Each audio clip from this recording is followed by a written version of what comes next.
The view from the caldera as you get to Santorini is absolutely mind-blowing. It's very, very different from anything else we've seen before. The ships can't anchor, it's too deep, and there's no cruise port as such. So any ship that comes into the caldera has to maintain position as best it can using its engines and its thrusters. So the ships, as you look down from either Thira or Weir, you can see over time they actually shift slightly, they sort of rotate a little bit. And this is Thira. This is the place which has the infamous donkey path. That's that zigzag thing just off left to centre, and you can see one of the pylons for the cable car on the left.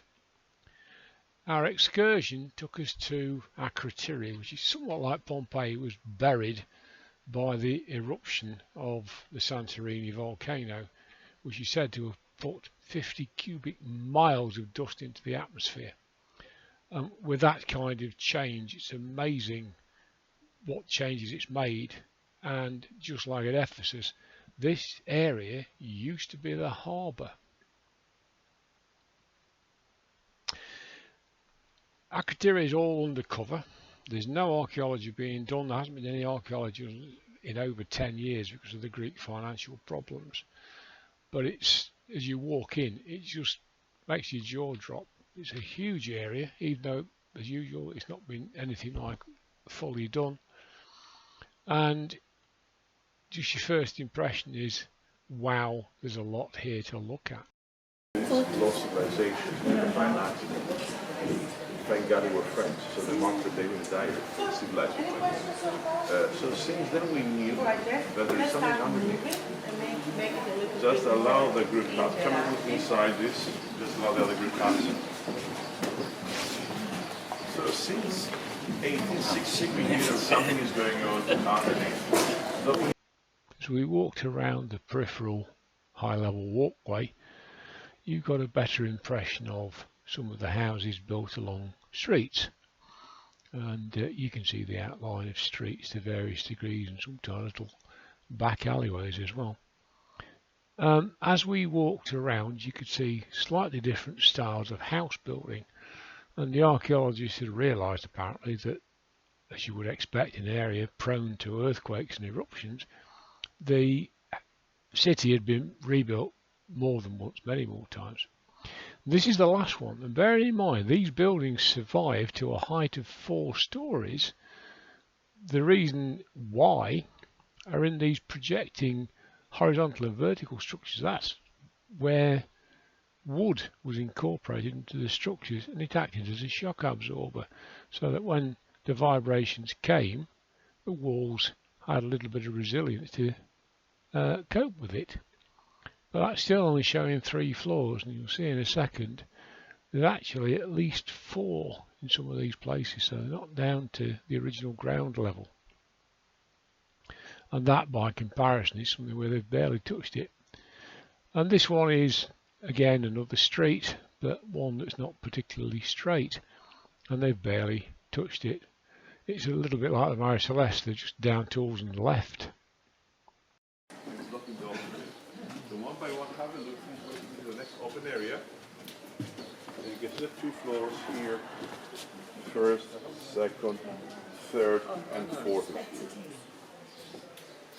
So this is a material that has buried everything, and with the dentist tools we try to remove them. Another indication of the depth. So we're saying 4-storey houses. Let's say each floor is 8 feet high, so 4 stories, 32 feet, 10 meters high, plus a little bit. We could be talking about 40 feet, 12, 13 meters of ash in one eruption. But then you can see these massive layers of white ash all over Santorini. And this just shows where everything stopped. This is the top of an amphora, still resting on a wall or a plinth, and the ash above it. Now, as in Pompeii, the organic matter was burned away and it left voids. Now, they found no human remains whatever, but they have found things like a palm tree and an olive tree. Another street, rather crooked, probably a little back alley somewhere.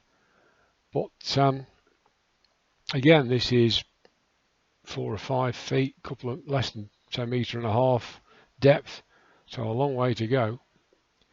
And again, this is the scale just of the bit that they've already excavated, all the way over there. Every time you look up, it's just jaw-dropping what was lost 3,500 years ago. And there again, you're looking down the street across the rooftops, as would have been, and again you can see the wood in the buildings. Again, more rooftop areas, street areas, bits they barely touched, and it's such a shame, but there's no money for it.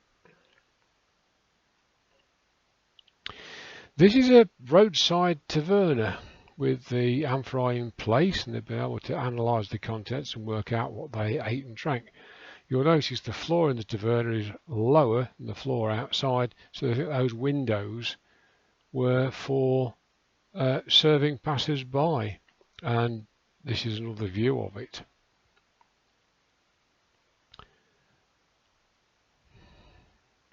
And in places you can see where they've gone down, again, a little alley leading to a house, obviously one of the poorer houses, and you've got doors and window there.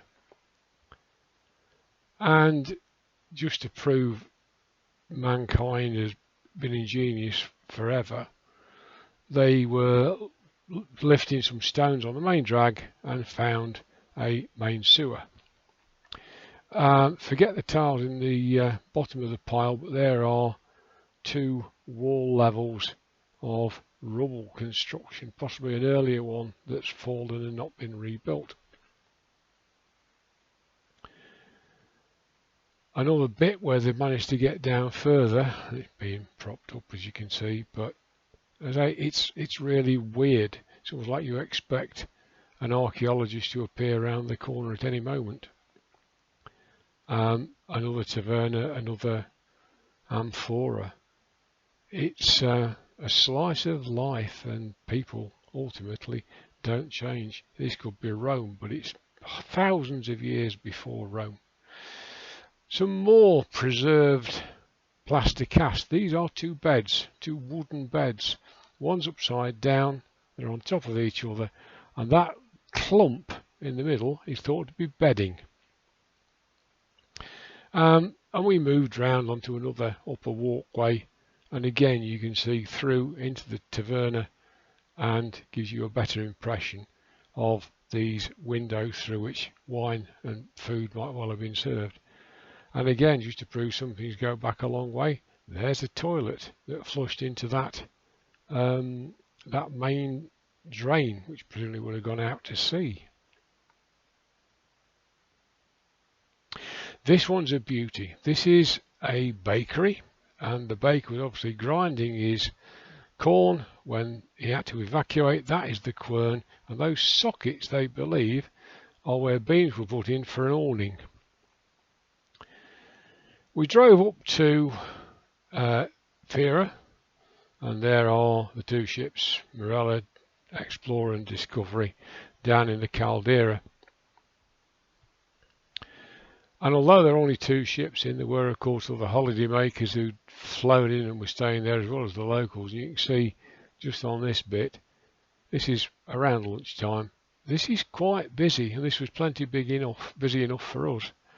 And you can see here that the ships are rotating slightly as they try to maintain position as best they can. I think the number quoted is like it's 12,000 feet deep, so there's no way the anchors are going to touch bottom. We went into a museum in Thira where a lot of the Akrotiri remains are, and here's a beautiful 3-legged table and the remains of a chair recovered by plaster casts. Things for everyday life. They must have just dropped everything and ran, because this is a little ceramic portable charcoal burner.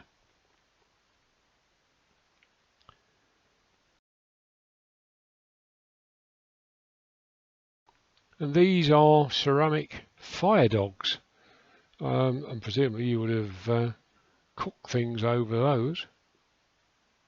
Some styles, some ideas never change. More amphiron jars, different sizes, different styles, different paintings. Apparently, if you know what you're looking at, you can identify where they came from, because the designs are distinctive. Every house, even the meanest, had some kind of wall paintings. This is one pattern that apparently was quite common. They couldn't be left at Akrotiri, so they were brought into this museum to be properly preserved.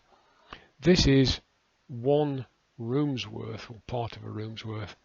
It's known as the Blue Monkey frieze, which is no great surprise.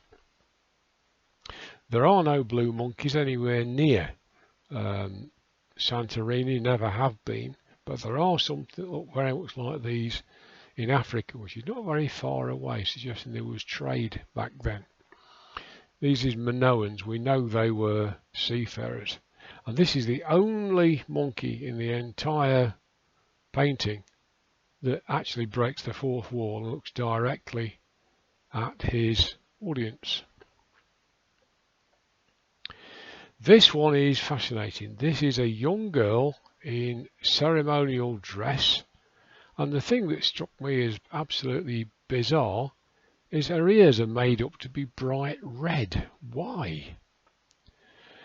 And the most surprising find of the lot, as they excavated what turned out to be a temple, in a box, still in its place, was something amazing.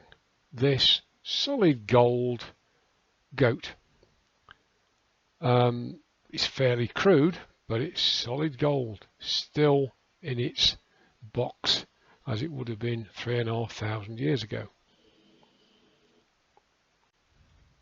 We'd had a very pleasant lunch in Thira before we went into the museum, and although it was on the main drag, we thought it was very fairly priced, and it was very nice. The museum was lovely. It really was well worth spending a couple of hours going round. But by the time we came out and walked around just a little bit more, it was getting very hot. It seemed to be getting very busy. And we were conscious of the many warnings we'd been given about the queues for the cable car. And although there were only 2 cruise ships in that day, we had to queue for probably the thick end of an hour to actually get inside the building, and then probably another quarter of an hour to get to the point where you actually got on a car. The cars take up to 6 people. We were in with just one other couple who were not very happy about going down on the cable car, but seem to be making the best of a bad job, because the alternative is to go down about 500 steps, which are covered in donkey product. As you go down, bottom a few rattles as you go over the guide pulleys. To me, it's not a problem. As you go down, you get quite a good view of the caldera. It's well sighted for that kind of thing, and we could see the ship before it disappears behind this outcrop. The other couple really weren't happy. They were muttering and chuntering, and I suspect were not at all comfortable. Couldn't help thinking of Carol from Paul and Carol Love to Travel when they were in Canada. It was either Banff or Jasper, and they went up on a cable car, and Carol was not a happy bunny. She was absolutely having kittens. But Yes, it doesn't take too long to come down, so there's some quite nice views on the way, and we're getting quite close now to the port area. This is the old port.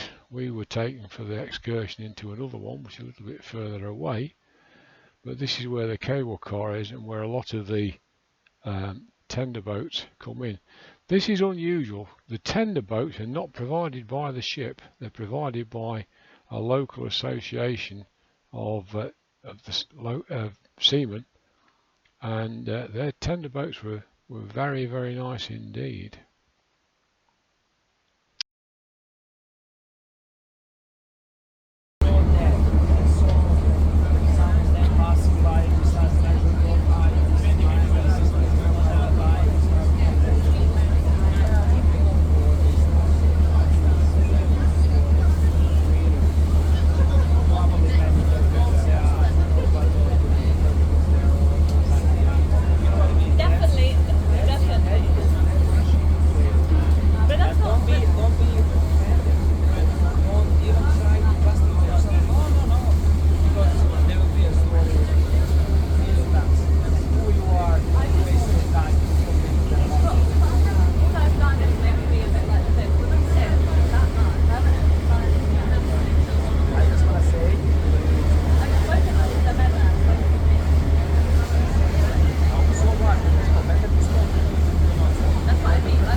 As we sailed out of Santorini that evening, we looked across and there's this island, and you can see very clearly that thick layer of white ash, and you've got to imagine how thick it actually was originally, because that's had 3,500 years of erosion.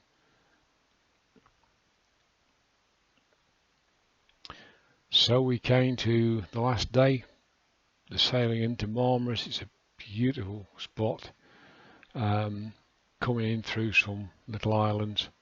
It's absolutely gorgeous.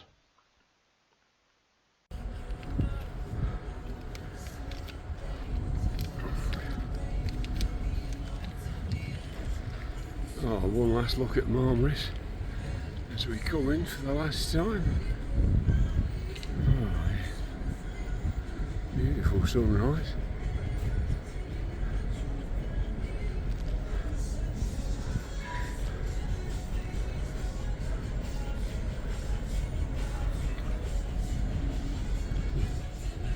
Let me just walk round and get some photos.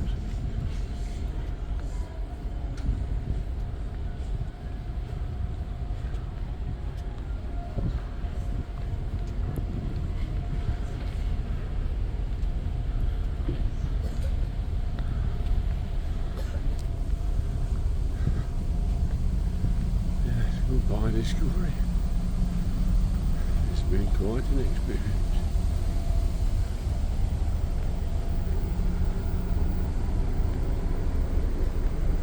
Morning.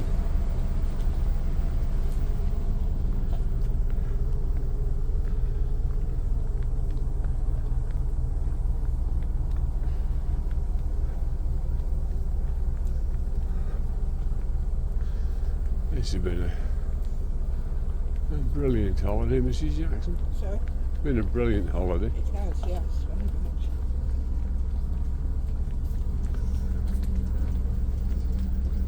This was well, a lousy 18 months, shall we say, and a vile winter.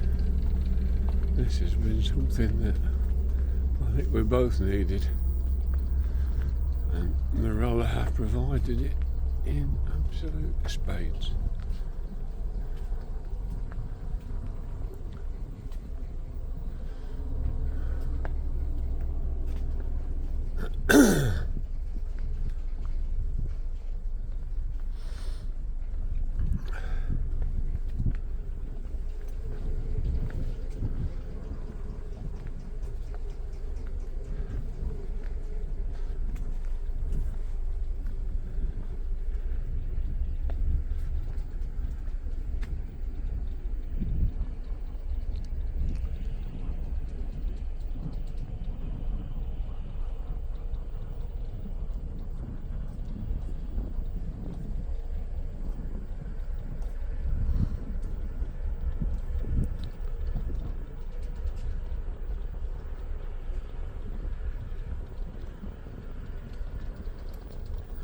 This is old tub.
All legs are quite to have seen it, but then again it is only 6:45 in the morning. Oh, this spot. Yeah. Very nice.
After we'd grabbed some breakfast in islands and come back to the cabin, cleaned your teeth and what have you, thrown the last few little bits and pieces into the carry-on baggage, it was time to say a last rather sad farewell to the cabin, which we loved just as much on the final day as we had when we first saw it. It really is a beautiful cabin, lots of room, very comfortable, and thank you very much, Marella, for providing it.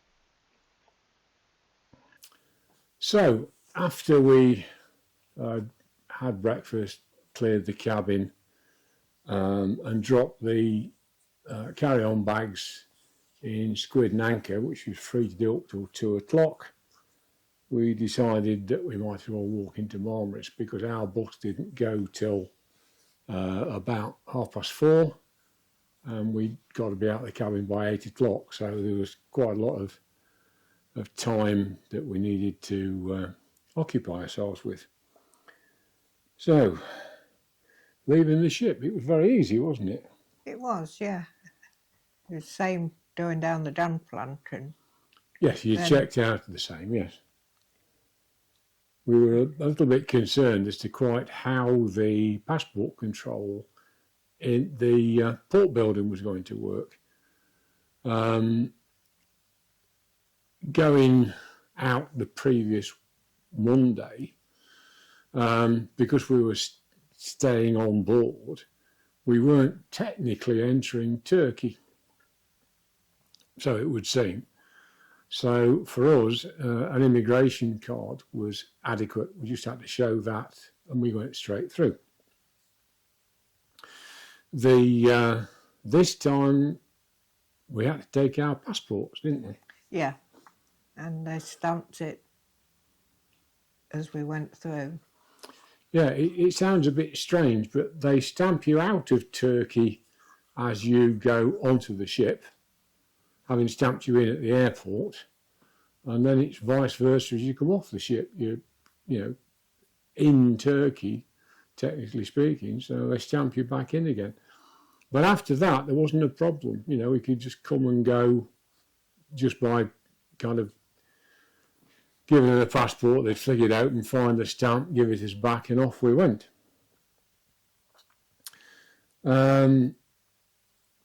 So, yeah, the previous Monday we got off a little bit later. And as you came out the port building, you could turn left down some steps and then walk along through the marina itself. Yeah. And that was a nice walk, wasn't it? Yeah, it was very nice, that was. Quite interesting as well, sort of, for me as an engineer, because it wasn't just somewhere that you park boats, but they were maintaining them as well. And as you've seen on one of the earlier videos, they had this massive hoist that could lift some sort of one of these racing yacht style things out of the water and move it into a cradle for maintenance to the hull. But that wasn't open. There was a gate across it. So no real problem. You simply walked to the entrance to the port and then along the road for a bit and then turned left and walked along the back streets into Marmaris itself. But this is where we kind of got pulled up short if we left the port, wasn't it, Roo? Oh, yeah, there were mirrors looking underneath some of the vehicles that were there. Yeah, a bit like Northern Ireland used to be years ago. So obviously Turkey, although we didn't feel it anywhere we went, sees itself as under high alert. There are tensions, undoubtedly. One of our guides said how much he hates the way that Erdogan is taking the country. He said, but I can't say that out loud to any other Turks because you have a habit of disappearing if you do that, which seems scary. So, yeah, we walked through the back streets. We kind of remembered where we were going. Marmaris isn't difficult to navigate, especially if you stick near the seafront. And we were going to the dancing fountain, which was about the only thing we hadn't really seen the previous week. Of the thing. We had a little map which told us what the sights to see were. So here's what we found when we got there. So we've been out for a walk in Marmaris this morning. It's just after 10 o'clock. We had a good long walk. Left the ship around 9, and we were looking to see a dancing fountain, but at the moment it's not working. I do love that. Cafe, bar and fish and chip shop. Oh dear. Never mind. But yeah, we found this little plaza where the fountain is and where it will no doubt be running. That's it. Just there. The Burger King by it. And a Mackie D's just across the road. But yeah, they do like their statuary around here. It's a really nice place. I can heartily recommend Marmaris, definitely. It's set in a beautiful setting, those trees on the hills. How much to do once you're here, I don't know, but certainly for anybody coming in for the day or coming in on the cruise ship, you're staying on for a second week, definitely get into Marmaris and have a good walk round, preferably early morning because it's warm now and it's forecast 33 this afternoon, so I'll be back on the ship and in the shade by then. So after the slight disappointment of the dancing fountain not working, we saw videos of it later and it would have been a sight, but it's one of those things that's possibly better seen in the dark with the lights underneath it. We walked back into town and onto the main shopping streets. Navigating the streets in Marmaris is easy once you realise they're not named, they're actually numbered. So if you've got a little map of Marmaris and it sort of says you go to the junction of Street 25 and Street 43, it's that easy. You can see it on the map and away you go. But we'd seen something that Ruth liked in Marmaris the previous week, that she wanted as a Turkish souvenir, but we left it just to see if there's anything else struck your fancy, but it didn't, did it? Yeah, so we went back to the shop and they welcomed us in, gave us toffee. Yeah. All to buy a £35 Pandora charm. But it was getting very warm and the coffee went down beautifully. We had a long chat with the owner who used to live in, I'm sure it was Devon or Dorset, but he'd lived over here for some time and he had a very good command of the English language. But by then it was getting hot. The weather app, when we got back on board and I could log on to the Wi-Fi, said it was 37, which is definitely getting on the warm side for two old fogies. So we walked back to the streets. We went, this time we did go back up through the marina, which is definitely the prettier way, and got back on board, as I say, straight through passport control, up the gangplank, waved the cruise card, which was still working. Wouldn't get into the cabin anymore, but everything else was still working otherwise. And took the lift up to Islands to get some lunch. We had tried to keep some exercise in by using the stairs as much as possible, but having tried to go from deck 1 where he got on and off all the way up to deck 9 to get something to eat once, I don't know about Ruth, my legs were falling off by the time we got up there, so we never made that mistake again.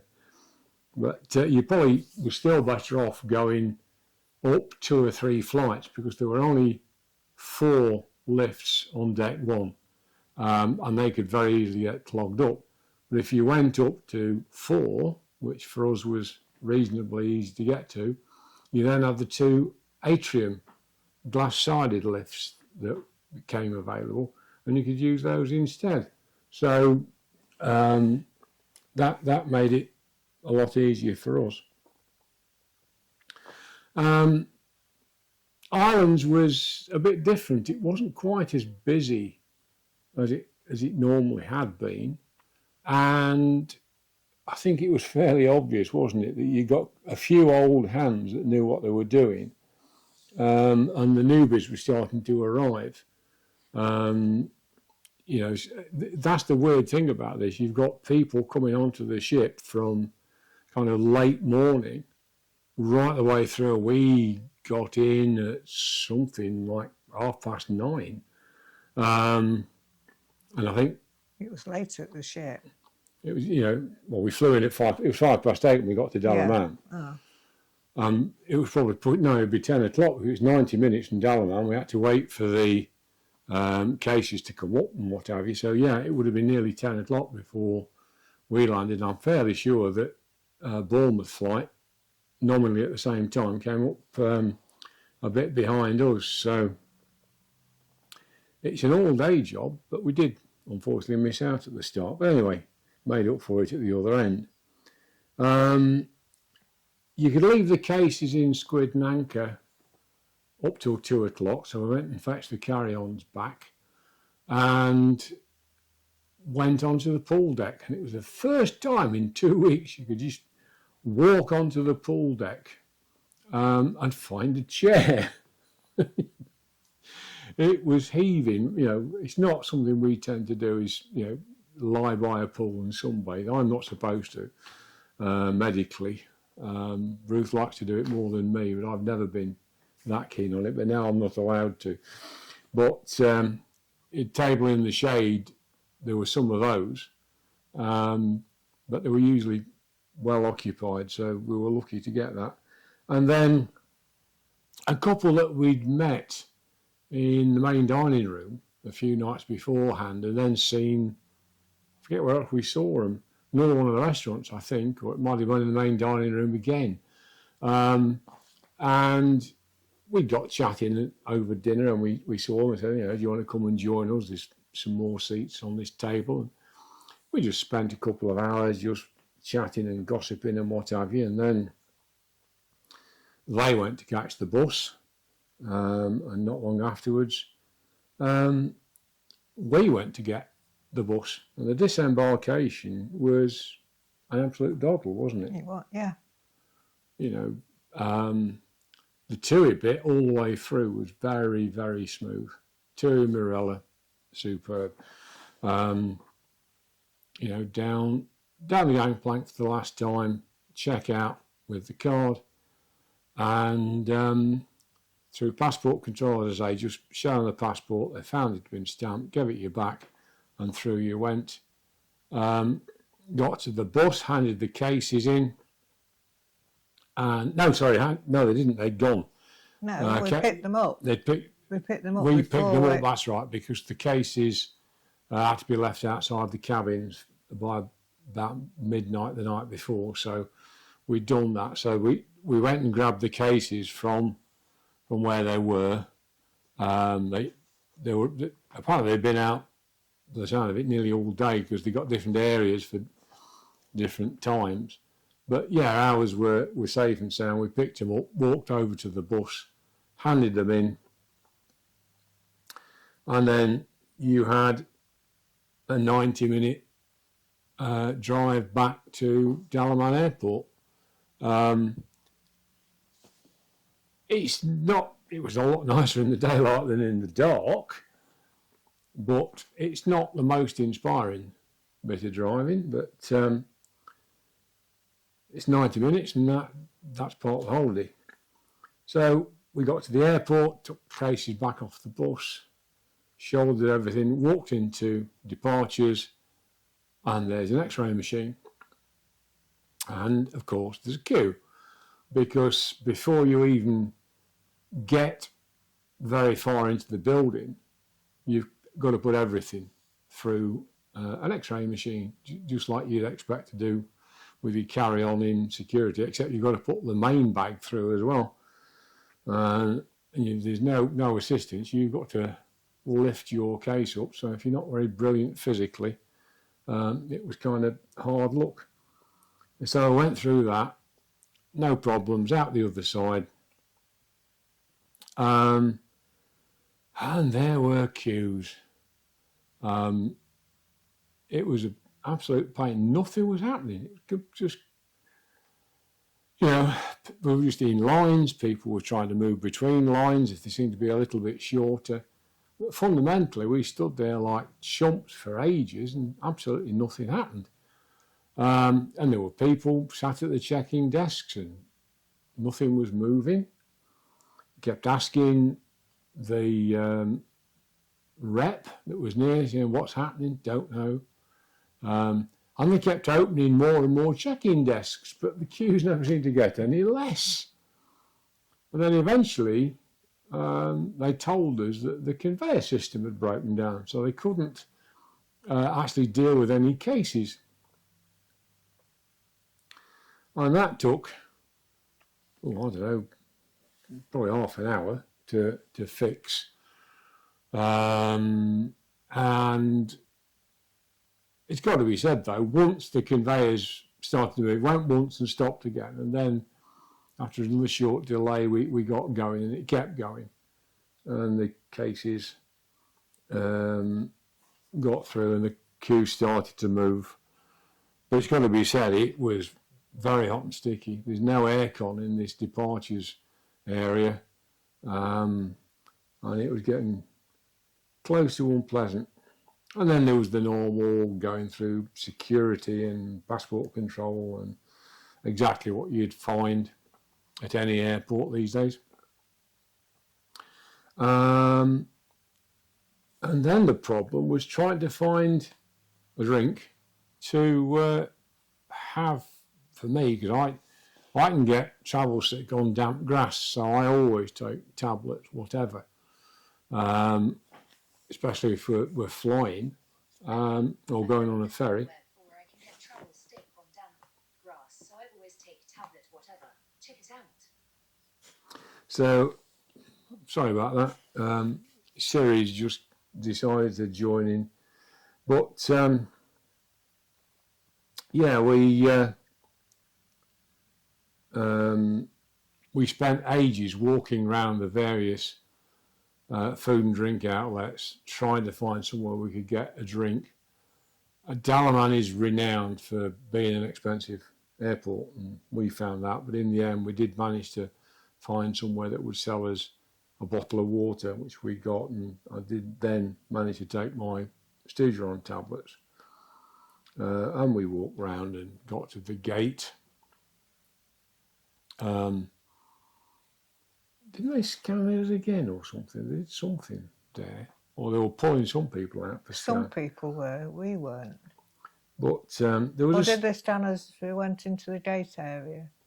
I'm not sure. I can't remember. There was something a bit strange going on, more than you'd normally expect. But there was a slight delay, 10 or 15 minutes, because our flight was late coming in by that, so inevitably we were a little bit late getting on. Other than that, there was no real problem. The problem was for the Bournemouth crowd who were nearby, and their plane was an hour late coming in, so what that was going to do to them, I don't know. We were landing, all being well, around midnight, so they'd be 1 or 2 in the morning, very easily, I should imagine. The flight, as it was on the way out, was quite good.